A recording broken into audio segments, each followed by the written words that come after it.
All right, music fans, welcome. Harmless Me here, talking real music in real time for a couple of real people out there, just like you right there, and just like me here. All right, for guitar lovers, video is going to talk about Jeff Beck and Steve Perry, which is kind of interesting.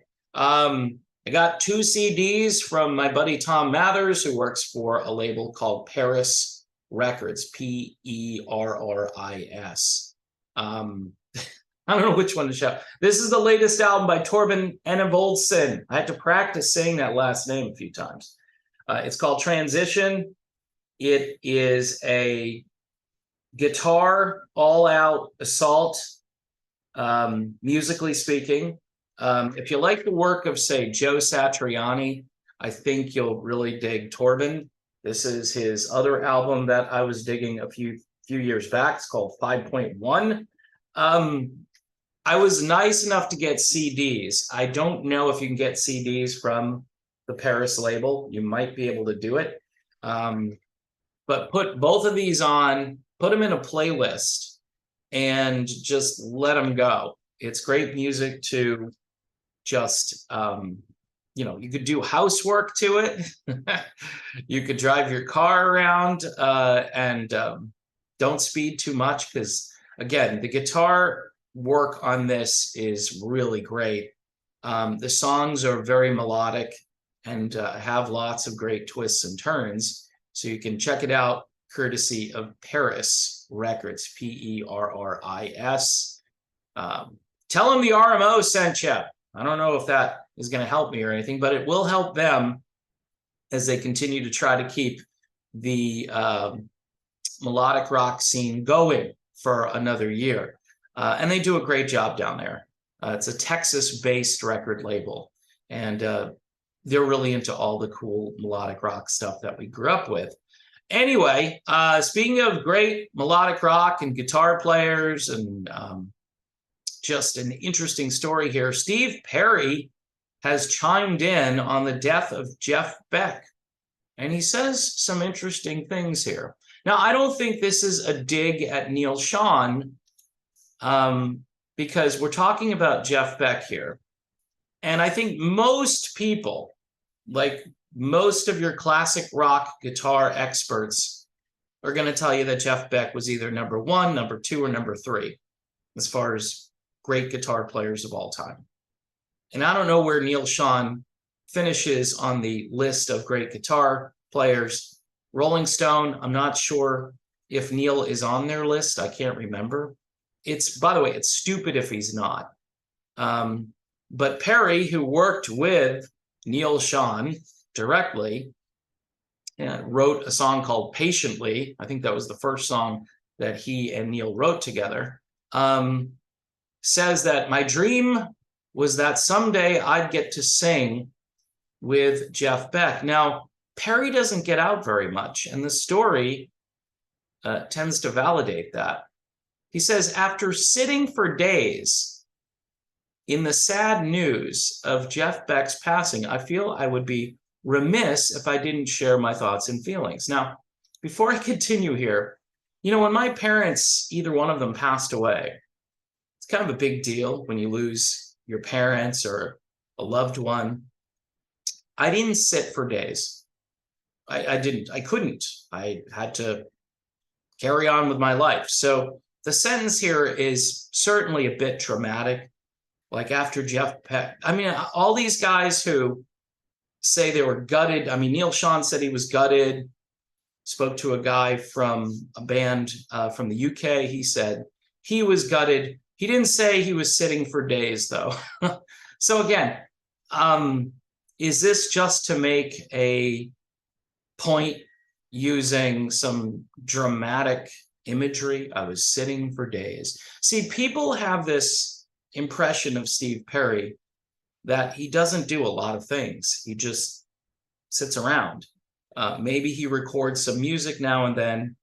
When he makes an appearance wherever, people tend to go crazy. It's a Steve Perry sighting. This is getting a little weird for me, okay? I wish Steve Perry would get out more. I wish he would sing with certain people. He says, I didn't get to sing with Jeff Beck. Well, you didn't do a whole lot for the last 20 years. Your friend and former bandmate, Neal Schon, says, hey, I'd like to have a cup of coffee with you. You could work with Neal Schon. It wouldn't have to be a Journey thing. He said it, and, I think it would be better if it wasn't a Journey thing at this point. Although, again, Steve Perry is right. There would be this huge fan buzz to get Journey back together with Perry. I don't think that's a good idea at this point, especially with all the drama going on. But it would be cool to see those two guys work together. Now, this is what Perry says about Jeff Beck's guitar playing. He says, no one, and I mean no one, played more lyrical guitar than Jeff Beck. He always had a bold insistence to play timeless melodies with simple emotional phrasing like no other. My dream was that someday I'd get to sing with him. His passing left a one-of-a-kind void that will never be filled. Godspeed, Jeff. My deepest condolences to his family. Sincerely, Steve Perry. Now, Stevie Nicks does this kind of thing too. When someone dies in the music industry, and somebody she was familiar with or in her orbit, she tends to personalize it in a way like, yes, I'm chiming in on this because once people hear what I've got to say, that's kind of like the icing on the cake. And look, I have a take. When Jeff Beck passed away, my first response was, nobody liked Jeff Beck. So Steve Perry is correct here. I'm not sure how close he ever was to performing with Jeff Beck, or just his overall career. I don't know if Steve Perry followed that closely to Jeff Beck's career. It's really just speculation, but I'm thinking that maybe Steve might be, I don't know, trying to take a little jab, not a hard jab, but just a little jab at Neal here by just the repeating of the no one, and I mean no one, is better than Jeff Beck. You worked with Neal, and Neal was pretty good. And look, I get it. Jeff Beck is a different kind of personality. He was kind of reclusive. He was kind of a loner. He kept to himself more.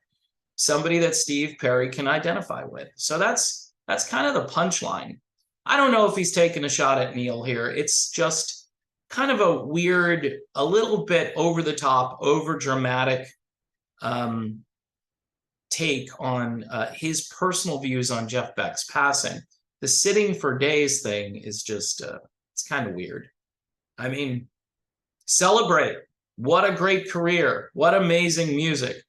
Please don't ask any questions about, what happened with Jeff and how quickly it all happened and why that seems kind of weird. Don't ask any of those questions, because, and if he did, he would be absolutely destroyed, just like I get destroyed. Dave, it's insensitive to ask any questions. He was 78. So I don't know. This may have no relationship to what's been happening, but I literally get a link every day from someone posting about someone who just was here and is just gone suddenly. Gone. They were here and now they're not. A lot of people were posting about how Jeff Beck was in great health not too long before this, and then slipped into this illness, and then that was it. And so anyway, that's a real sad portion of this. And people do deserve explanations for what's happening. I know this is all designed to make it so don't ask any questions, because if you ask questions, you're not being a good person. You're being insensitive. So anyway, I'm sure Steve Perry won't ask those questions. Look, he's right. Jeff Beck was one of a kind. His phrasing was amazing. I would say too about Jeff Beck is he could play any style, and he was the guy who would do something very unexpected in the middle of like a melody and bring it back, do something just bizarre, and it would work, and then he would pull it back to where it was before. I've got a Jeff Beck album over here, and it's a phenomenal record because it's just so diverse and quirky and just mind-bending. You know, crank it up really loud too, and you'll hear all of the brilliance within those grooves. The guy was a one-of-a-kind player. You can easily argue that Jeff was the best of all time. He could have been the GOAT. I'm still putting Hendrix and Stevie Ray Vaughan up there. Personally, I like Stevie Ray Vaughan's style more than any other guitarist out there. But hey, I'm just one person, and a lot of people have their own favorite guitarists. Anyway, speaking of great guitar players, again, the legacy must continue, folks. In other words, unfortunately, a lot of these players are getting old. They're going to retire, and now some of them are gone. So check out 5.1 by Torben Enevoldsen and his brand new release called Transition. And put them together on a playlist and then just let them rip. It's just some great up-tempo, well-done instrumental guitar work, and it's courtesy of our friends over at Paris Records in Texas, doing the Lord's work when it comes to keeping the melodic rock scene going. All right. Thanks for watching this video. Sorry for the rambling. Don't forget to subscribe, hit the bell for notifications. Patreon for $1 a month. That's all I ask. And yeah, that's pretty much it. Oh, YouTube memberships. You can check that out as well. All right, people. See you soon.